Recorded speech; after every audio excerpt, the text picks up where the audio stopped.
Ils ont construit une villa sur son terrain, sans autorisation, sans gêne, sans même un regard en arrière. Pas une petite maison, non.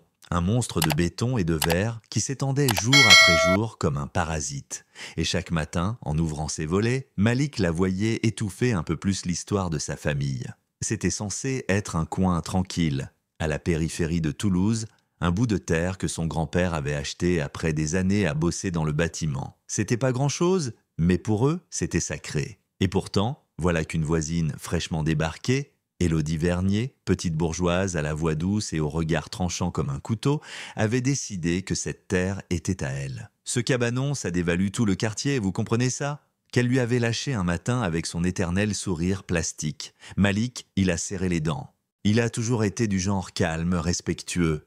Il voulait juste vivre en paix sur le terrain de ses ancêtres. Mais voilà, la paix, c'est pas ce qu'Élodie cherchait. Elle voulait dominer, effacer, faire comme si Malik et tout ce qu'il représentait n'avaient jamais existé. Et puis sont arrivés les coups bas. Les lettres anonymes glissées sous la porte, les tags haineux sur son portail. Des gens de l'association du lotissement, tous amis d'Élodie bien sûr, qui passaient lentement en voiture, fenêtres ouvertes, lançant des remarques racistes comme des balles perdues, et un jour elle lui colle une plainte, l'accusant d'empiéter sur son terrain. Surréaliste, il aurait pu craquer, beaucoup l'auraient de fait. Son pote Karim lui a même dit un soir « Frère, vends et barre-toi, ça vaut pas le coup ». Mais Malik a juste regardé sa terre, ses arbres plantés par son père, et il a dit « Non ». Elle croit que c'est juste un terrain. Moi, j'y vois mes racines.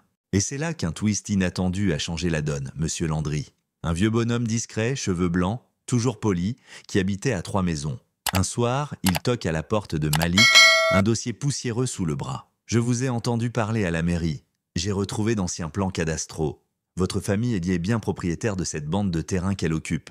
Malik n'y croyait pas.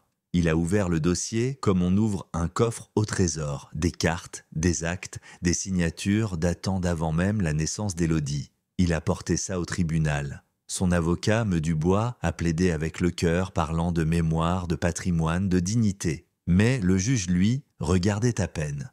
Élodie, bien coiffée, bien connectée, avait toute la salle de son côté. Et le verdict est tombé, sec comme une gifle, rejette la plainte de Malik, valide la construction d'Élodie. Elle est sortie du tribunal, souriante, carnassière. Elle a murmuré à l'oreille de Malik « Tu vois, fallait vendre ». Mais c'était pas fini. Parce que Malik, il s'est levé. Il est allé frapper aux portes. Il a montré les papiers. Il a raconté son histoire. Et petit à petit, les gens ont commencé à écouter. Même ceux qui ne parlaient jamais.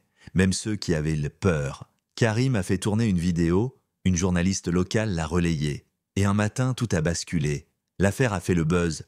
Le juge a été poussé à revoir le dossier. Le verdict a été renversé. Élodie a été sommée de détruire la partie de sa villa construite sur le terrain de Malik. Il était là, le jour où les pelleteuses sont arrivées. Il ne disait rien, il regardait juste, un léger sourire aux lèvres. Elle tremblait sur son perron, incapable de parler. « C'était jamais contre vous », il a soufflé. « C'était pour ce qu'on m'a transmis. » Et ce jour-là, Malik n'a pas seulement récupéré son terrain, il a repris sa voix, sa place. Mais vous savez quoi? Cette histoire, c'est pas juste la sienne. C'est celle de milliers de gens qu'on veut faire taire. Alors maintenant, dites-moi, qui a eu raison? Malik, qui s'est battu? Ou Élodie, qui pensait pouvoir acheter le silence? Partagez votre avis. Parlons justice, racines, et ce que ça veut dire, vraiment, appartenir à un endroit.